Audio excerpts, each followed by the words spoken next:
Hello, Blogging Heads Nation. This is the latest edition of Drezburt, in which stars myself, Daniel Drezner. I'm a professor of international politics at the Fletcher School of Law and Diplomacy, and I write the Spoiler Alerts blog for the Washington Post. And me, Heather Hurlburt, who runs the New Models of Policy Change program at New America, coming to you in this seasonally adjusted edition. Yes, I cannot see it, but it is my understanding that Heather is wearing very, very traditional December garb. I am countering by wearing the brutally realpolitik version of that December holiday garb. This is our year-end blogging heads, and ordinarily I would say we should look back on the entire year, but really we should just look back on the last 48 hours. So let's start with the good news, by the way. Okay. Cuba. Yes. Well, good news for you, maybe, Heather. But, for Marco Rubio, this is just, one more demonstration that Barack Obama is the worst negotiator in American history as a president. More seriously, the market for those imitation Cuban-style cigars is going to collapse, putting hundreds more Central Americans out of work. Yes, and I think the Canadians will be passively aggressively annoyed because it removes potentially Canada as one of the conduits for Americans getting to Cuba. And it also removes a talking point for them of how silly us Americans are by having this policy in the first place. Well, that is, I think, the most critical point, and it's one, I loved your piece in the Post, but that I thought you could have made even more bluntly, which is, this is not so much a positive step as it is removing of an impediment. So, right. In some ways, it's like we're back in 2009, and it's a very, very basic, and the White House even said this, updating of American policy, timed, by the way, carefully to precede the Organization of American States Summit, which Raul Castro would be attending in the spring, and which was going to pose, not just the sort of day-to-day embarrassment and talking point and lack of ability to coordinate that we faced, but sort of at a higher level of global embarrassment.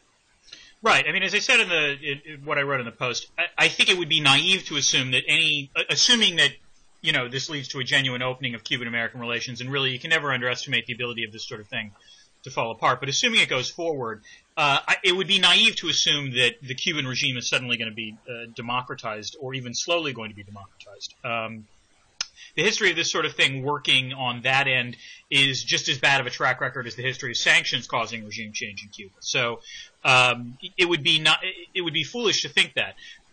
The reason this is still a good idea, as you said, is because it just removes a whole mess of negative externalities that U.S. policy towards Cuba has been causing us in Latin America and the rest of the world.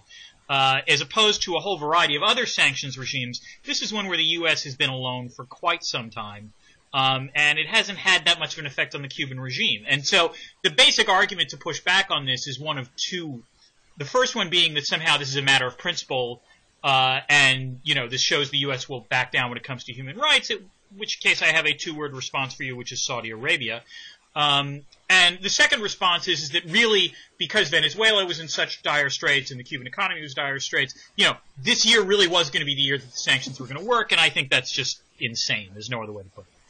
Yeah, you could look at this as a step toward modernizing the idea that specific targeted sanctions are good for broad sweeping policy goals like democratization. Targeted sanction, I don't know why I'm doing this, you're the sanctions expert. The way I would put it, as you reminded everyone in the Post, the way I would put it is targeted sanctions are good for some targeted ends, but they have a pretty consistent record of failure for broad ends. Right. This actually I think in some ways the most interesting thing about the pushback from this on some on the right is the extent to which they genuinely seem to believe that that even targeted sanctions can actually lead to wholesale regime change, which again is really a visit to Fantasyland. There's very little evidence that this actually works unless the target is a really close ally to the United States, or a close ally of whoever is imposing the sanctions. But beyond that, regime change is about the largest thing you can seek for in terms of sanctions, and it almost never works. So I'm genuinely, in some ways, this is really the one way in which we talk about ending the Cuba sanctions as sort of the last relic of the Cold War ending. But in some ways, what this reminds me of is the various debates about how you deal with communism during the Cold War, except replace communism with authoritarianism. Whereas a lot on the right basically thought you had to pursue a sort of militant blanket policy where you lump all communist states together as a single, implacable enemy. Whereas, people like Kennan wanted to say, look, you want to try to create fissures within that bloc, because that's the more successful policy, and just replace communism with authoritarianism. And I actually do think that schism applies today as well. I find that to be a somewhat degenerate reading of the quality of debate we're having about how to respond to authoritarianism. And something which drives me nuts, both, and I have to say it is pan-ideological, is this, well, if you are treating country X this way, why are you not doing the exact same thing with country Y? Right. Which I think reached its, I hope it's acme, I hope it can't get any dumber than this, by people tweeting, well, if you're going to do this, why don't you just normalize with North Korea? Yes, I have a response to that in the post, and and to be fair, I will say the one time I can think where the Democrats did something like this was actually in the fall of 2002, with the question of, as the Bush administration was building up a military response to Iraq, North Korea started, that was when North Korea said, yeah, we have a nuclear program, and then a lot of people said, well, why don't we just invade North Korea then? To be fair, I don't think the Democrats were serious.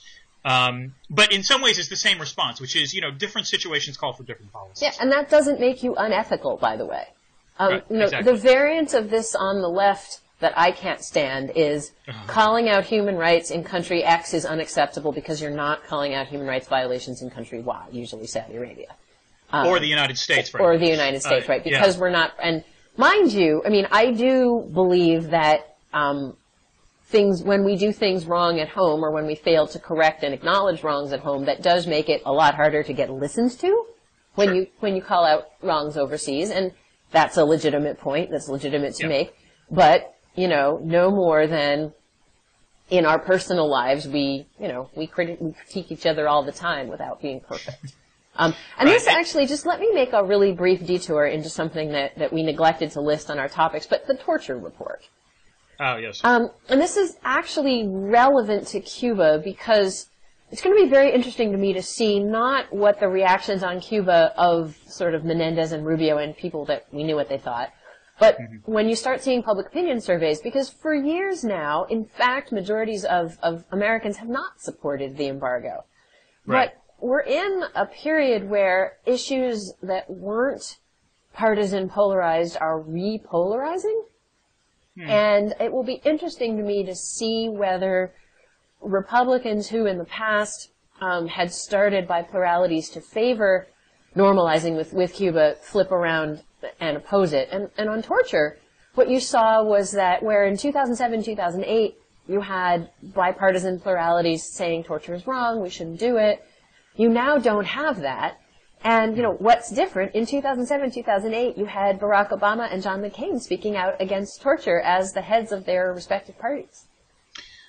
No, that's true. I don't think, my hunch is that the Cuba thing does not actually reignite polarization. I don't think there will be a sort of reignited polarization on the Cuba question, in no small part because actually, Cuban Americans themselves, who have the most passionate opinions on this, there really is a generational split on this if you look at the public opinion. It's not, it somewhat overlaps with the partisan split, but I think it really is a sort of generational question.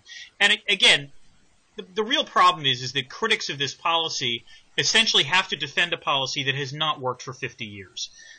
There's just no other way to put it. The criticism on the left that actually, and I pointed this out in the post, that easily pisses me off the most is how do I put it? For lack of a way of putting it, it would be the hipster critique of, oh no, now, because there'll be warmer Cuban-American relations, there'll be McDonald's in Cuba and other forms of commerce in Cuba, and it'll just make Cuba so tacky, which really does make me want to punch the computer screen, and it's just easily the worst aspect of this sort of critique from the left. So, as far as I'm concerned, the good news is that's a cultural critique. It's not a political or geopolitical critique, and I'm therefore not obliged to pay any attention to it. Although we do have a running discussion in my house with the 10-year-old who learned that there was a kosher McDonald's in Buenos Aires. And he was so intrigued by, to him, the strangeness of that he keeps asking if we can go to Buenos Aires and eat in the kosher McDonald's. And his father and I tell him over and over again, son, if we go to Buenos Aires, we're going to eat lots of meat. It will not be in McDonald's. I'm actually going to Buenos Aires next month, and that would certainly be my approach. Okay, but you could go take a picture. I will try to do so for you. So I fear, however, that we have now exhausted our supply of good foreign policy news for the week, and we now have to turn to a couple of world events that that Dan really seem to suggest that terror in both its human scale and its I'll wipe your city off the map scale, that terror works. Is that what we draw from the massacre in Peshawar and from the sort of weird events surrounding North Korea this week? I will let you talk about the Peshawar attack, which in some ways the thing that I find particularly galling is that today, the day after the Peshawar attack, and it's worth noting that the Indians in particular responded quite, maturely and sympathetically to the Peshawar attack, that Pakistan responded, or not responded, but today they released on bail one of the architects of the Mumbai attack from, I believe, 2008, which is just really, truly galling. When it comes to the North Korea thing, I have to say this is just bizarre. And further evidence, by the way, that anyone who says that the private sector does things better than the public sector, clearly public relations in this issue, the answer to that would seem to be no. Because I cannot think of a worse way that Sony could have possibly botched this. In that, as theater chain after theater chain said, we are not going to carry this movie, The Dictator, which is a really silly-looking movie, I would add. Sony responded by saying, we're just pulling the movie. In what is possibly the most fatuous public relations statement I've ever seen, which, essentially is like, we strongly defend our, artists' right to free speech, and we're going to do so by yanking the film and not airing it at all. And, there are genuine questions as to whether this gets related to the idea that there were North Korean hackers who got into and accessed Sony emails. And is the name of the group Guardians of Peace? That's a new one. I hadn't heard that was its name, but I think that was the collective. Are you sure that's from this and not from a movie plot that was leaked by Sony? I swear to God, I don't know. I think the name was Guardians of Peace, but that they basically issued this sort of threat of any movie theater that airs this will, experience a 9/11 kind of response, which is just sort of an absurd, the threat is certainly hyperbolic, but no one has those kinds of capabilities. So as a result, the film has been yanked, and everyone, let me put it this way, when Rob Lowe is the moral arbiter on this, and he was sort of tweeting out last night, sort of bashing Sony for their decision. When Rob Lowe is the moral arbiter or something, that someone has really screwed up. And it does raise this question of exactly what they were thinking, and also why.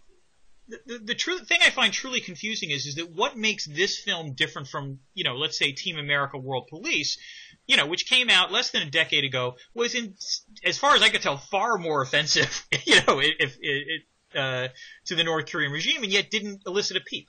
Well, I want to pause for just a second and acknowledge to the Blogging Heads audience 2 cameos we just had, from your dog, who was apparently scaring away Santa, and my spouse, who came along and adjusted my Santa hat, and so there's a ghost there's a ghost sleeve in the video, and my spouse, who is now lurking out of camera frame, if you would like to come and wave to the Blogging Heads Nation spouse, you may do so. Mimi. There he is. Mimi comes up, I will lift her up, but I don't think she's going to come up. But so it's kind of funny, Dan, because our positions are a little bit reversed here. But okay. North Korea, while it hasn't been publicly associated with a large-scale terrorist attack for almost 3 decades, the last one was a doozy. It was the blowing up of an airliner, killing everyone on board, and the Burma one. The one before that was burning a temple while the South Korean president was visiting Burma. Clearly an attempt to kill the leadership of South Korea. And right. Japan believes that North Korean agents have abducted dozens of Japanese from Japan back to North Korea over the years. So, including filmmakers, I would add. Including filmmakers. So I do have to say, I mean, it looks to me like the studios handled it badly, and I think there's an interesting irony that this happens at the same time that Tom Coburn prevents reauthorizing federal terrorism insurance, which, to me sort of, makes a broader point about, hey, private sector, maybe put your money where your mouth is. Yeah. But it is at least possible that the feds went in and said something that scared Sony this badly, that it's not merely incompetence on the part of Sony. No, that's a fair point. My understanding is that the FBI actually did take the threats seriously, which might have led the film. In some ways, the key node here was the decision by theater chains to not run the movie, to pull the movie. Yeah. And that's what caused Sony to react the way it did. Although Sony did that, there was NPR's. No, it was the L.A. Times Hollywood reporter was explaining that basically Sony did that on purpose, so that the films would have to take the distributor chains would have to take liability for pulling the movie, not Sony. So that tends to support your point that there's certainly some corporate cowardice on Sony's part. And I need to pause. I need to pause one more time because, dear viewers, romance is not dead. But I need to tell my beloved spouse that I cannot have lunch with him because I have a lunch meeting already after this interview. So, so thank you, spouse. This is what it looks like when both members of the couple work at home. I see. That's a book to be written, by the way. Oh! I wasn't supposed to say that. Uh-oh. We're in trouble. We're in trouble now. All right, blogging heads. Everyone be of good holiday cheer at the Hurlburt household. I'm sure it'll all work. So there's this, and I've learned about more movies with North Korean villains that I didn't know existed in the last day, because in addition to Team America, there's one that came out only in 2013 called Red Dawn. Olympus Has Fallen. Oh God, was that North Koreans who did this? Yes. Oh, yes, there, and that then was. And don't forget my favorite example of this, which is also, by the way, an example of corporate cowardice, is the remake of the 1984 classic Red Dawn, which in the original, it's the Soviets that, invade the United States. In the remake, it was going to be the Chinese. But in part because the company did not want to alienate, the Chinese audience, they changed it at the last minute to make it North Korea. So you then have this absurd scenario where the North Koreans are actually invading the United States. Yeah, actually, that leads to a broader point. There's a terrific piece published, possibly in Slate or Salon, in the last day, talking about the extent to which Hollywood is already adjusting to Chinese and Russian sensibilities. And, in some ways, this is good, because it mentioned one of the Men in Black movies, which had to be reshot because it had too many nasty Asian stereotypes in the fight scenes. Oh, God, really? I didn't know So that. I was, I know you're shocked there are stereotypes in Men in Black movies. So there, I say go for it, Beijing. But there was a wonderful list of things that Beijing doesn't like in movies. And it was pretty much everything Americans want in movies, plus undermining of the political order. Well, I was going to say, to be fair to the authoritarian regimes, and I don't mean in the sense of I agree with them, but I actually sort of semi-understand where they're coming from on this, because, do not underestimate the ability of movies to actually have, even movies that would seemingly not have a political content, to actually have political content in more authoritarian countries. So I'm thinking here, correct me if I'm wrong, last month in Thailand, which has experienced a military coup, protesters started raising the sort of three-fingered, salute that you see in the Hunger Games films. Wow, I had not heard that. Yep. So, and the Hunger Games is in some ways there's political content there. But that said, the thing that truly flummoxes me is why Sony didn't respond to all this by simply just releasing the movie as video on demand, or even better yet, if you want to engage in a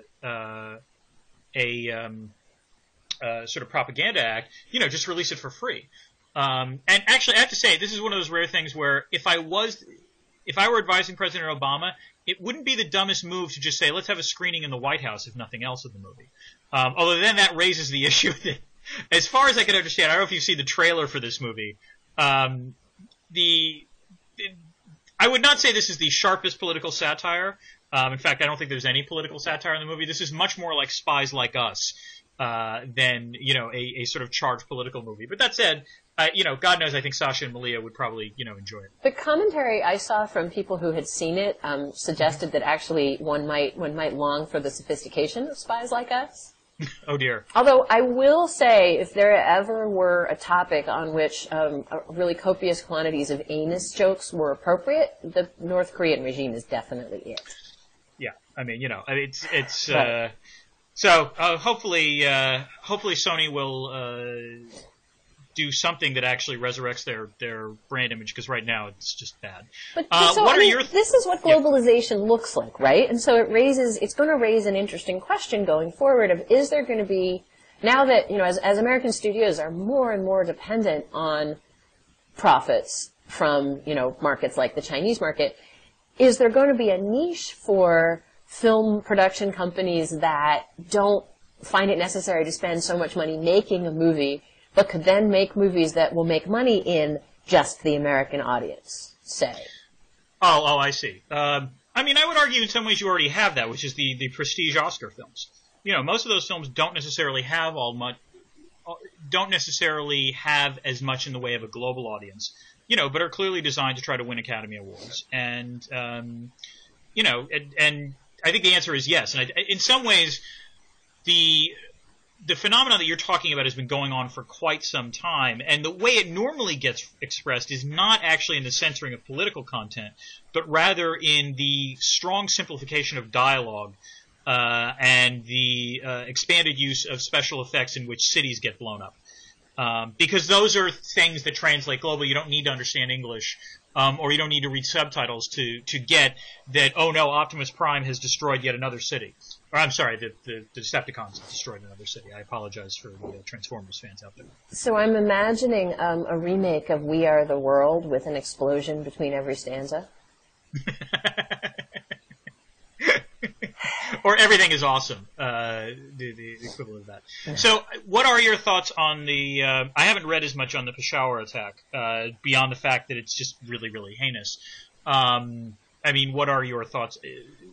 Why do you say this is an example of terrorism working, beyond the fact of its shock value? Well, the first point that I would make about it, which is what makes it so particularly awful, is that Pakistan's military establishment has for a while now been buying off, really, every extremist and terrorist group that it can, including at various times elements of the Pakistani Taliban, which are believed to have been responsible for this. And that's, where you see things like letting one of the Mumbai attackers out of jail. So that, there's a particular level of awfulness that the Pakistani military and intelligence leadership has made this a policy for a generation, and, it gets visited on their own sons and grandsons. So there's an extra level of horror there.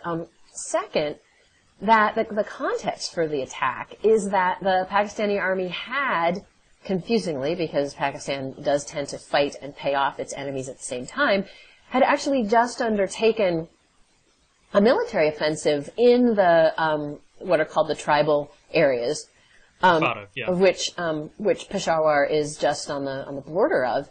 And so, commentators have said Peshawar authorities should have been expecting some kind of fairly nasty reprisal.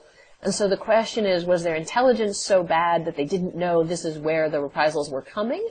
Or did they know and not do enough to prepare, not protect the school well enough?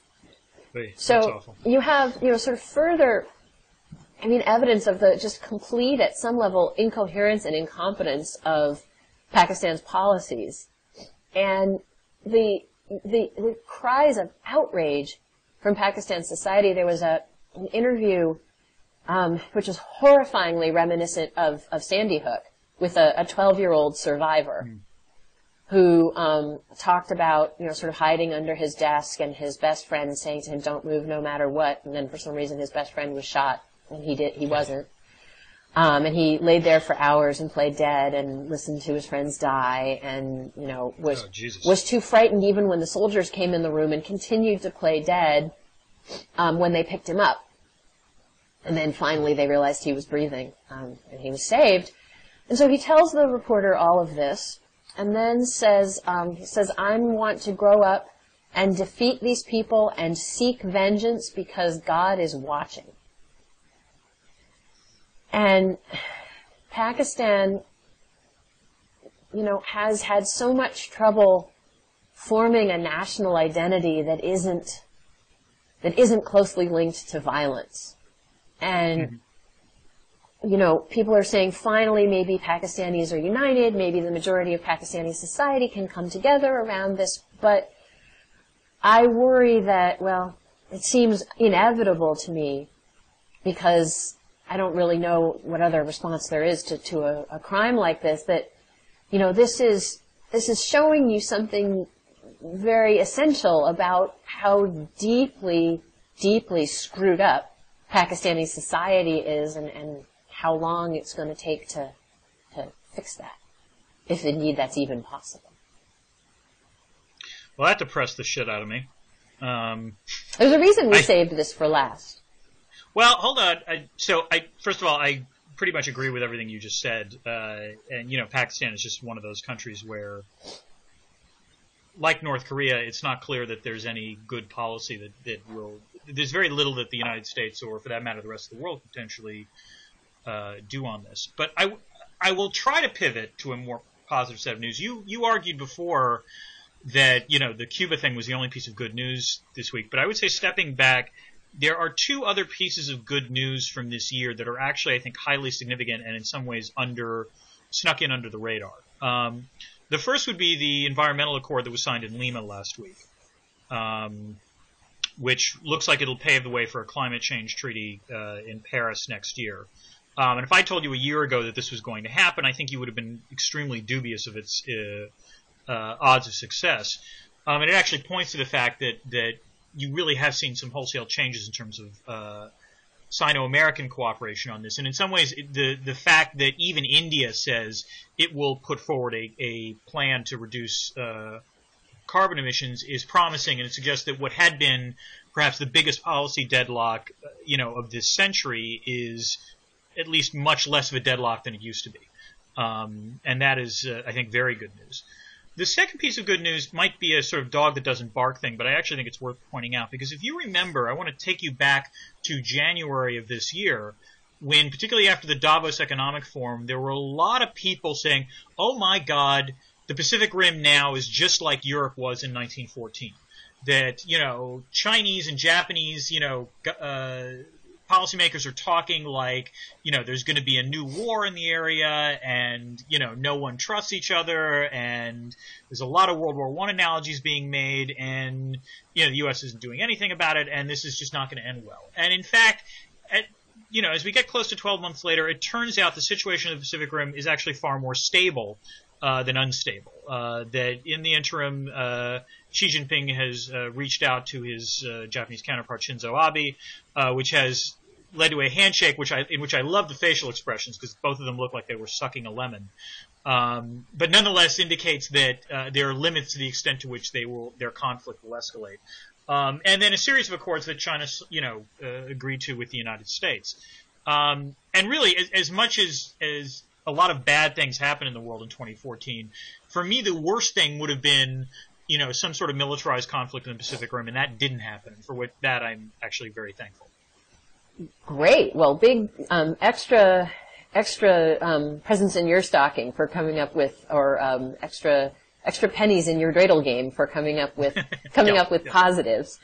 So I will finish with two sort of troubles to watch out for that we haven't talked about today, but that will be dominating the headlines until we're back. One is what happens in response to the collapse of the ruble in Russia.